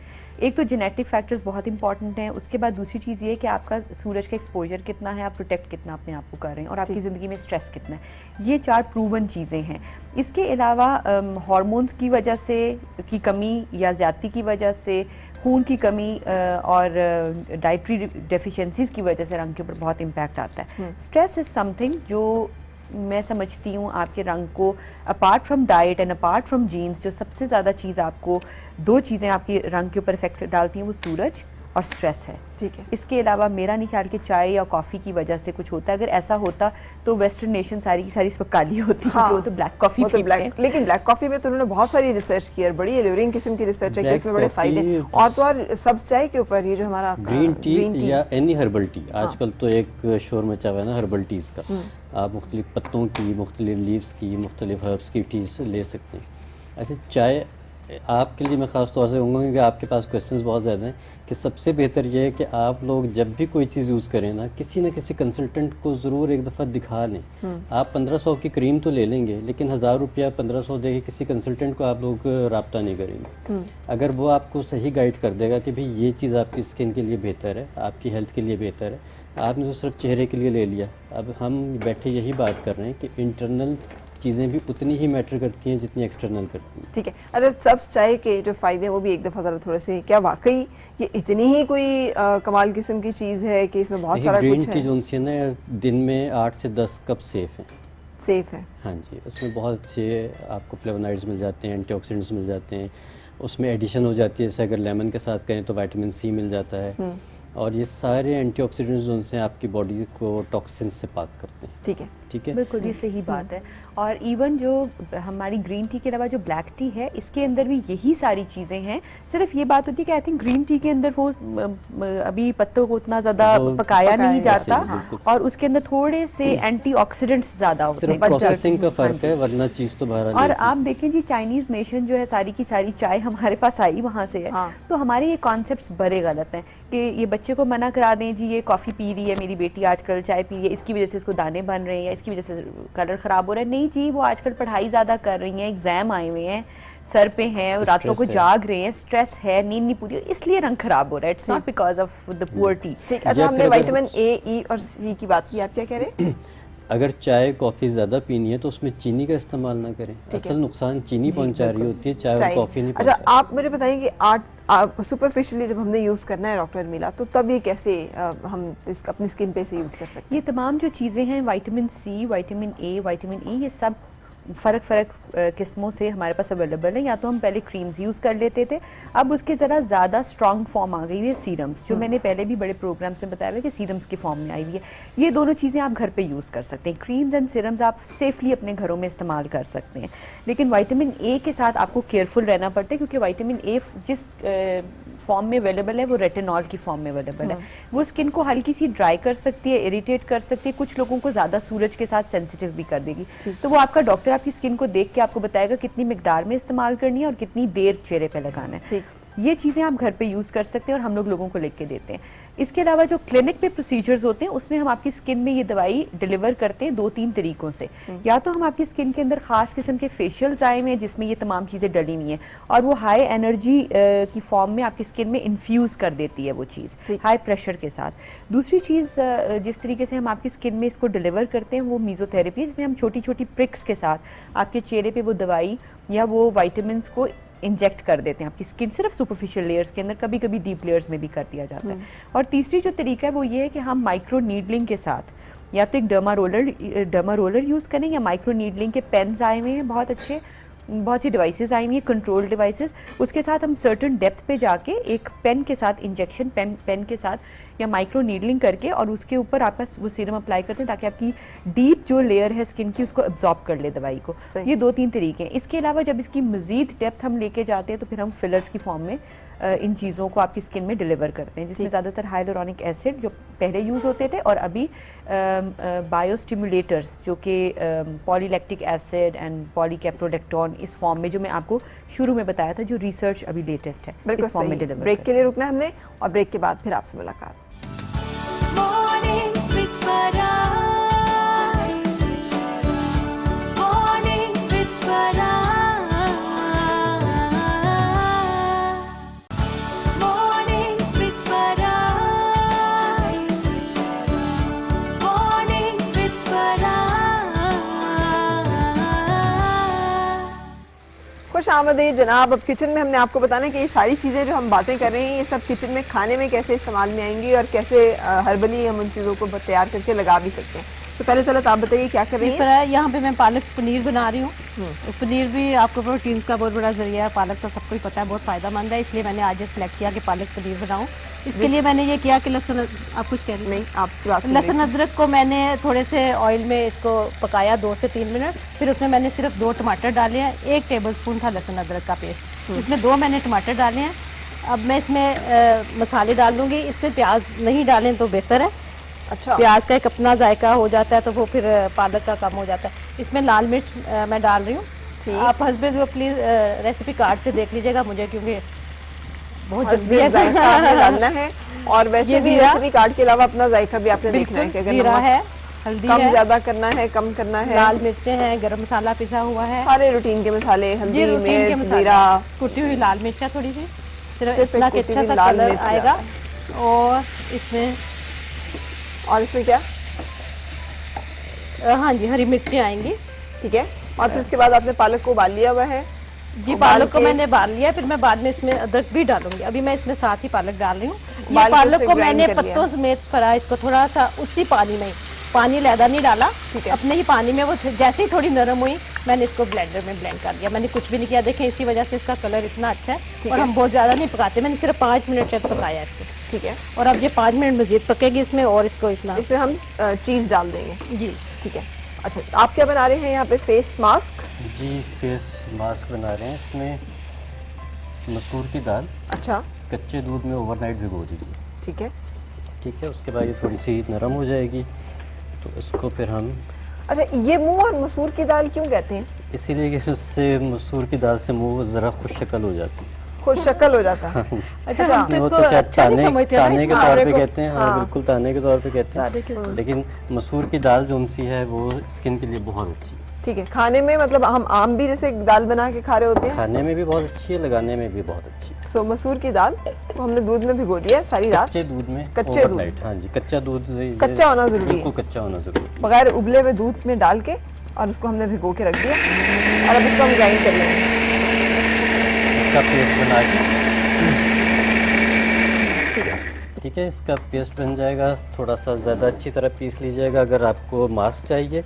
अगर आपको स्क्रब के तौर पे चाहिए तो फिर आप इसको थोड़ा सा दानेदार रखिएगा। ठीक है। और उसको अपने चेहरे पर लगा लेना है। बिल्कुल लगा दें। तो इसी में डाल देता हूँ। ठीक है। ये देखिए, ठीक। ये इस शक्ल में आ गया। अब इसमें हम थोड़ी सी डाल देंगे 1 चुटकी हल्दी की। अच्छा, हल्दी क्यों?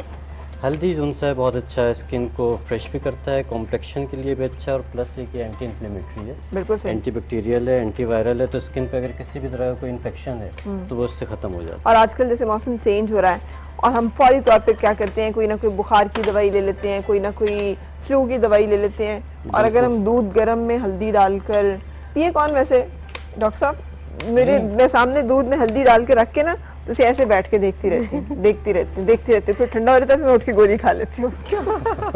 वो फिर भी नहीं पीती हैं। नहीं, ये तो अब आप ज्यादा यही कर रही हैं। लेकिन ये कि मैंने भी पिया, कुछ अर्सा मुझे फ्रैक्चर हो गया था तो वालदा ने कहा कि इसके साथ ये पियो। तो पिया जाता है 2-3 दफ़ा में, बस फिर नाक बंद करें और उसको एक सांस में पी जाएं। हाँ, लेकिन ये फ्लू आजकल ये जो थोड़े ज़रा हल्का फुल्का गले की खराश, और वैसे भी इस मौसम में ज़रा हम हफ्ते में 1 आध दफ़ा खुद भी ले लें, बच्चों को भी दे दें तो ज़रा अच्छा। देखिए, हल्दी जो है ना वो तो बहुत ज़्यादा अच्छा है, आपके इम्यून सिस्टम को बेहतर करता है। आपकी मैं भी kidney एक के लिए चीज़ बहुत पूछना अच्छा है। चाहती हूँ डॉक्टर साहब, मैंने सुना है कि आप थोड़ा सा देसी घी आधा चम्मच बेशक लें, उसमें हल्दी डाल के गर्म करके फिर उसमें दूध डाल के पका के फिर ज़्यादा बेहतर है। देसी घी का इस्तेमाल ऐसे अब हम सबको शुरू कर देना। है ना। अब डॉक्टर्स भी इस पे मुत्तफिक हो गए हैं कि उसमें HDL है, वरना डॉक्टर मिला डरा डरा के सबने देसी घी छुड़ा दिया था, है ना। आप देखिए जितने ये ऑयल्स अब आ रहे हैं मार्केट में, आप खुद कभी एक्सपेरिमेंट कीजिए कि जितनी चिकना, अगर इसको ओवरनाइट किसी बर्तन में ये रह गया तो उसका धोना मुश्किल हो जाता है, इसमें एक चिपचिपाहट सी आ जाती है। ठीक। तो आप सोचिए कि बर्तन में अगर वो चिपचिपाहट आ रही है तो हमारी वेन्स में नहीं आएगी। जी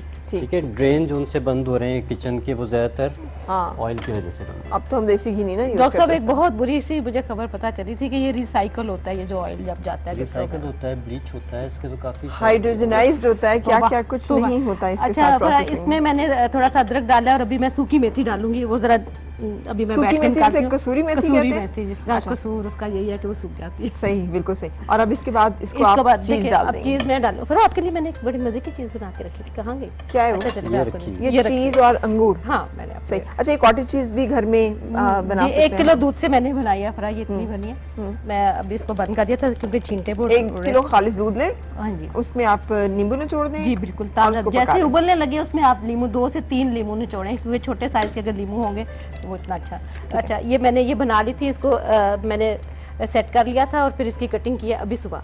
अब डालनी नहीं है इसमें? नहीं, अभी मैं डालती हूँ पर थोड़ा सा उसमें। अच्छा, यहाँ पे मैं टोमेटो सूप बना रही हूँ। इसके लिए मैंने ये किया कि मैंने आधा प्याज उसको फाइन चॉप किया, 2 से 3 जवे लहसुन के मैंने चॉप किए, और 1 टीस्पून आप मैंने देसी घी लिया है, और बेशक आप मक्खन लें। उसमें मैंने सिर्फ 2 मिनट, उसको कलर देने की ज़रूरत नहीं है, कुछ करने की ज़रूरत नहीं है, सिर्फ 2 मिनट उसको पकाया।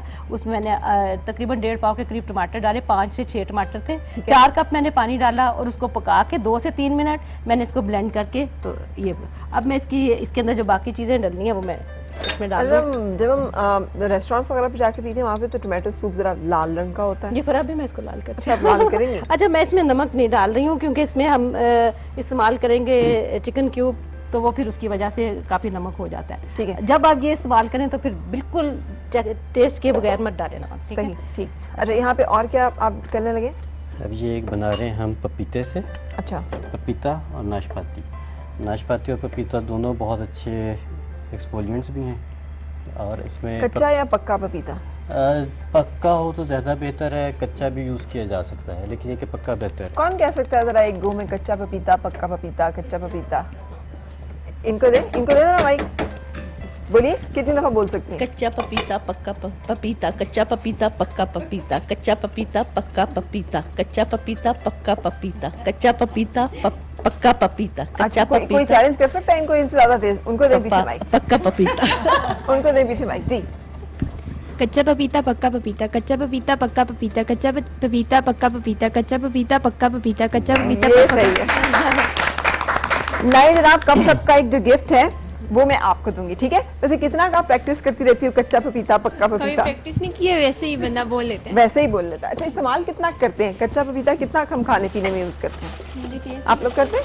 नहीं, कच्चे का तो टेस्ट होता ही नहीं, तो चीज़ों को गलाने के लिए इस्तेमाल होता है ना डॉक्टर फैसल? जी। कच्चा पपीता जो है हाँ जी। वो तो सिर्फ चीज़ों को गलाने के लिए इस्तेमाल होता है ना? अच्छा, कच्चा पपीता जो सा है वो ज़रूरी नहीं है, आप पक्का पपीता भी डाल सकते हैं। पक्का सिर्फ इसलिए डालते कि थोड़ा सा फ्लेवर आ जाता है, अच्छा। वरना दोनों का काम एक ही, एंजाइम्स एक जैसे। आजकल वैसे डेंगू के लिए भी कह रहे थे कि कुछ पपीते का जो पत्ते हैं हाँ। उसका पानी पीना बहुत फायदेमंद है, वो आपके सेल्स को प्लेटलेट काउंट को बेहतर करता बेहतर है। करता अच्छा, अदरवाइज भी अगर हम पपीते के पत्ते का पानी पिए तो वो फिर वैसे भी फायदेमंद होना उसको चाहिए। एज ए ट्रीटमेंट नहीं, लेकिन कभी कभार पी लिया जाए तो बेहतर होता अब पपीते के 2 तरह के पौधे होते हैं, नर और मादा। अब किसके पत्ते लें? है। इसमें भी फिर कोई कैद नहीं है। अच्छा, ठीक। हाँ, जिसके इसमें भी भी कोई कैद नहीं है, क्योंकि ये बताना मुश्किल होगा हर एक के लिए, सही, तो चीज़ों को आसान रखना चाहिए। बिल्कुल सही। अच्छा, अब ये हो गया पपीता और नाशपाती। हम्म, नाशपाती जो सी है ना, वो वाहिद ऐसा फ्रूट है जिससे किसी को कोई एलर्जी नहीं हो सकती। ठीक है। ठीक है, इसमें हमने इसका पेस्ट बना लिया। इसमें थोड़ा सा हम डालेंगे सादा आटा, ठीक, जो होल व्हीट, और ये है मकई का आटा। सही। ठीक है, इसको मिक्स करके आप एक पेस्ट की शक्ल दे लीजिए। अगर ज़्यादा गाढ़ा हो जाए तो थोड़ा सा रोज़ वाटर ऐड किया जा सकता है। ठीक है। अब ये जो चीज़ आपकी बन गई है, इसमें आपको सारे एंजाइम, सारे बी कॉम्प्लेक्स और आपको प्रोटीन, सारी चीज़ें मिल गई आपकी स्किन को। ये अगर आप 15 से 20 मिनट लगा लेते हैं तो आपकी जो उनसे बिल्कुल डेड स्किन है वो तो विद इन 15 मिनट्स आपकी रिमूव हो जाएगी और एक बहुत ग्लोइंग और फ्रेश स्किन सामने आ जाएगी। अच्छा जी, इसमें क्या डलेगा मज़ीद? इसमें फिर आप मैं ये टमाटो केचप, पेस्ट? जी केचप डाल रही हूँ, टमाटो अच्छा। केचप डाल रही हूँ। एक तो इससे टेस्ट भी आएगा, दूसरा कलर, मैं इसमें लाल रंग हो आर्टिफिशियल जाएगा। कलर नहीं यूज़ कर रही, बिल्कुल लाल अगर चाहिए तो आपको फिर उसको थोड़ा सा ऐड करना। अच्छा, ये टमाटर के जो है सूप, इसके भी कुछ फ़ायदे बता दें। बहुत फ़ायदे हैं इसमें। सबसे ज़्यादा तो लिकोपीन है। ठीक है। लिकोपीन जो है वो आपके हेल्थ के लिए बहुत अच्छा है, आपके हार्ट के लिए अच्छा है, skin जोड़ों के लिए बहुत अच्छा जोड़ों है। के लिए अच्छा है।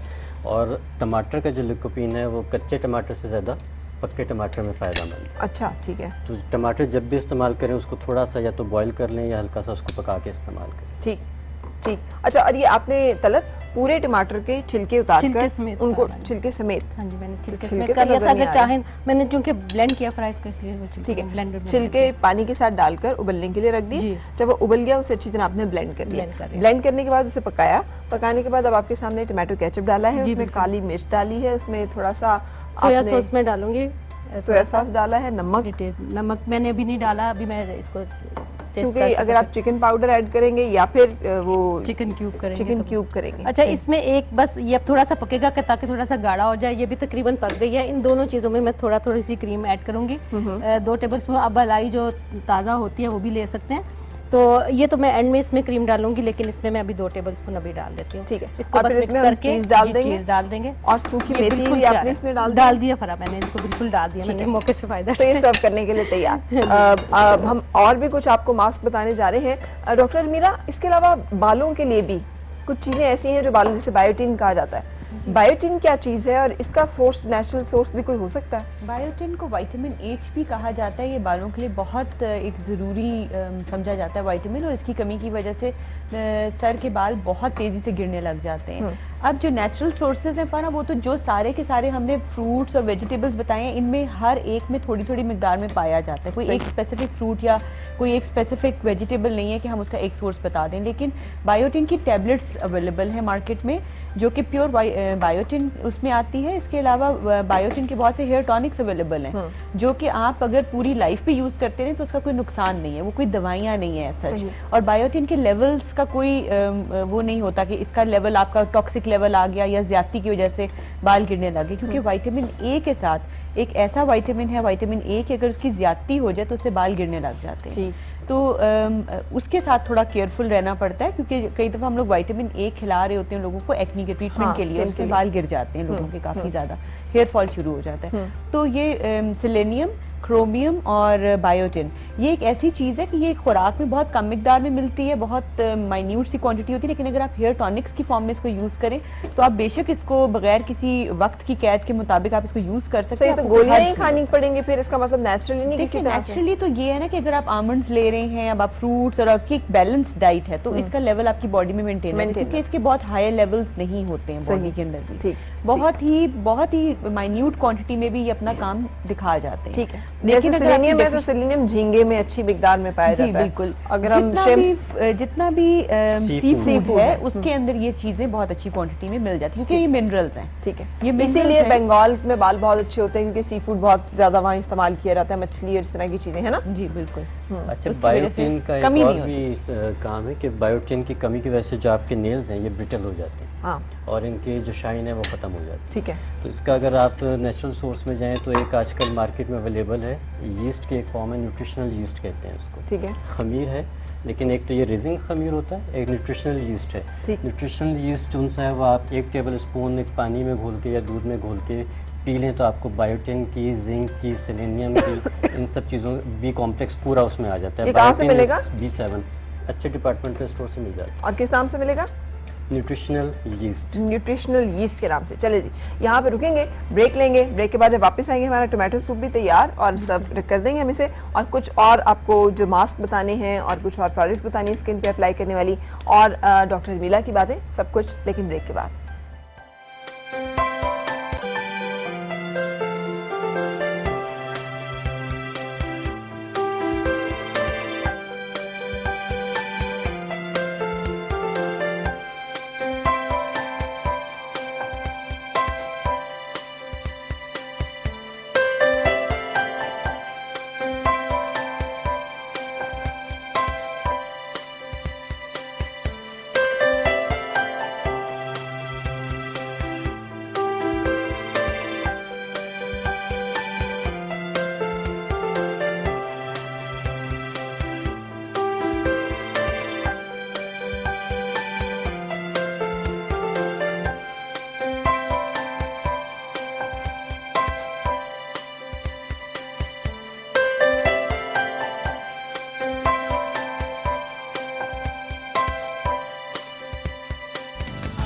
Morning with Farah. Morning with Farah. Morning with Farah.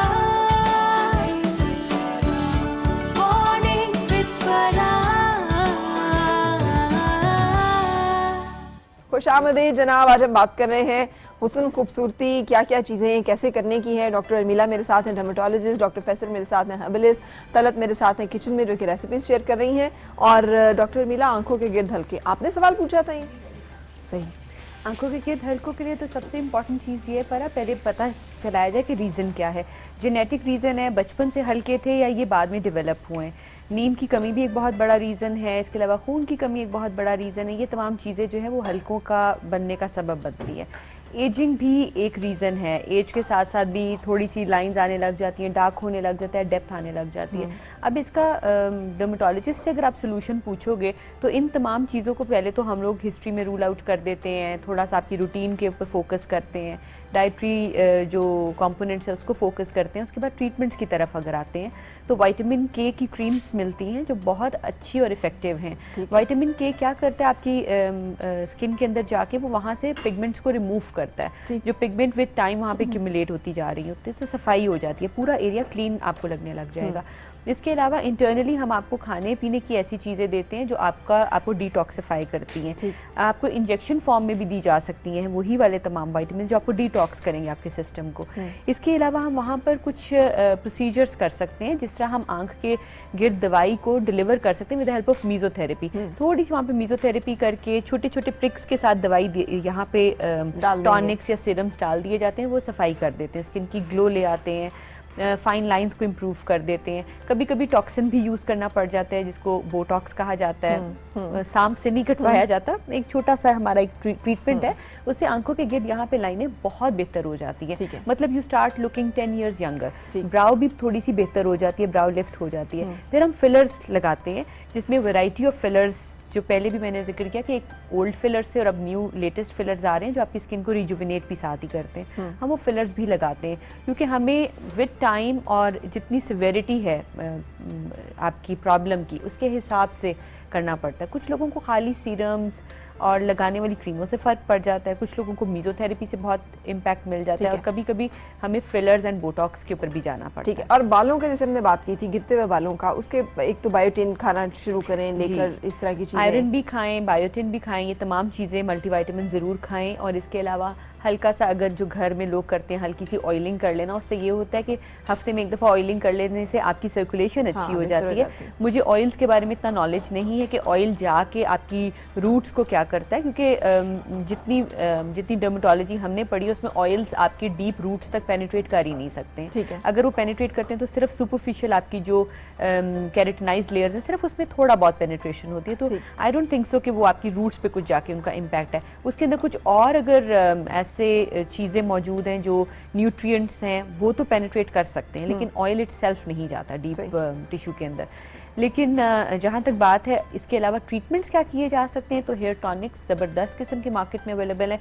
एक दवाई जो कि मिनॉक्सिडिल, ये दवाई का नाम है, मतलब कंपोजिशन उसकी मैं बता रही हूँ। मिनॉक्सिडिल ये ब्लड प्रेशर की दवाई है, लेकिन इसको बालों की हेयर की रीग्रोथ के लिए भी यूज़ किया जाता है। तो जिसको ब्लड प्रेशर नहीं है वो ये यूज़ करे, तो वो स्प्रे की फॉर्म में बहुत कम क्वांटिटी में यूज़ किया जाता है, उससे बालों की सर्कुलेशन बेहतर हो जाती है। पहले सिर्फ यही दवाई ही अवेलेबल थी बालों की रीग्रोथ के लिए, और बहुत इफेक्टिव भी है और अच्छी ग्रोथ भी। लेकिन इसके साथ लोगों को प्रॉब्लम्स होते हैं, इचिंग होती है स्कैल्प पे, क्योंकि इसकी जो स्प्रे है, जो इसकी व्हीकल है जिसके अंदर ये दवाई डाली हुई है वो इरिटेट करता है स्किन को जाके, तो लोगों को प्रॉब्लम्स होते हैं। तो अब ये फोम फॉर्म में भी अवेलेबल है जो कि लेस इरिटेटिंग है। लेकिन अगर मिनॉक्सिडिल यूज़ नहीं करनी या उसका, क्योंकि फिर आप उसमें यूज टू हो जाते हैं, जैसे ही आप वो दवाई छोड़ते हैं तमाम बाल गिर जाते हैं। तो हेयर टॉनिक्स बड़े ज़बरदस्त अवेलेबल हैं। इसके अलावा फिर हेयर फॉल का रीज़न भी देखना पड़ता है। जो ख़वातीन में हेयर फॉल है उसके रीजंस फ़र्क हैं, मर्दों के हेयर फॉल के रीजंस फ़र्क हैं। तो इस वक्त हम जनरलाइज्ड हेयर फॉल की बात कर रहे हैं। हमारा बहुत अच्छा ट्रीटमेंट है मीजोथेरेपी, जिसके अंदर हम biotin, selenium, chromium, hyaluronic acid, retinol, ये तमाम चीज़ों को बालों के अंदर इंजेक्शन फॉर्म में डिलीवर करते हैं। उससे बाल बहुत अच्छे ग्रोथ स्टिमुलेशन हो जाती है।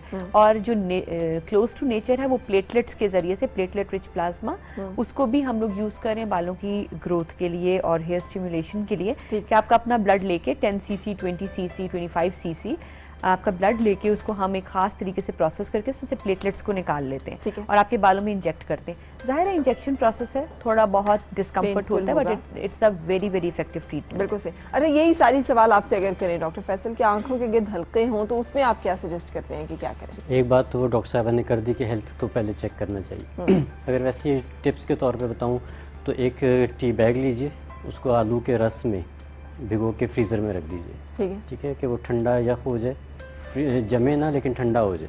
वो अगर आप आंखों पे लगाते रहें, रखते रहें। मैंने सुना है इसमें जो मिथ है, जो इसका जो है वो है ठंडा होना उसका, क्योंकि ठंडक जो है वो एक्चुअली आंखों वहाँ पे सूट करती है। चाय में टैनिन्स हैं कुछ जो उसको क्लियर करते हैं। आलू जो उनसे है वो थोड़ा सा नेचुरल ब्लीचिंग एजेंट है। ठीक है, तो उसमें थोड़ा सा ब्लीचिंग सी हो जाती है और आंखें फ्रेश हो जाती हैं। ठीक है, तो डार्क सर्कल्स उनसे वो ग्रेजुअली कम होना शुरू हो जाते हैं या दिखना कम होना शुरू हो जाते हैं। ठीक है। अच्छा, इस तरह से बालों की जिस तरह से बात की उन्होंने, बालों के अगर हम केमिकल से हट के देखें तो बहुत सारी ऐसी हर्ब्स मौजूद हैं जो बहुत डीप पेनिट्रेशन कर देती हैं और आपके रूट्स को अच्छी फूड सप्लाई कर देती हैं। वो कौन कौन सी है? उसमें एक आता है नेटल, जिसको बिच्छू बूटी कहते हैं। ठीक है। ठीक है, बिच्छू बूटी एक बूटी है, उसमें उसके जो उनसे वो होते हैं, आप कह लीजिए उसका जो सा फल है वो बिच्छू की तरह का होता है, उसके थोड़े से स्टिंग्स निकले हुए होते हैं। ठीक ठीक। ठीक है, तो उसको बिच्छू बूटी कहते हैं। उसके पत्ते भी यूज़ किए जा सकते हैं और बिच्छू बूटी भी यूज़ की जा सकती है। तो वो जो उनसे फल है उसका, उसको भी पीस के यूज़ किया जा सकता है। क्या करें पीस के उसको, कैसे इस्तेमाल उसको करें? ऑयल में, किसी भी तेल में? किसी भी तेल में कर लें, लेकिन मेरा जो पर्सनल फेवरेट है वो बहरहाल तिलों का तेल और कैस्टर ऑयल।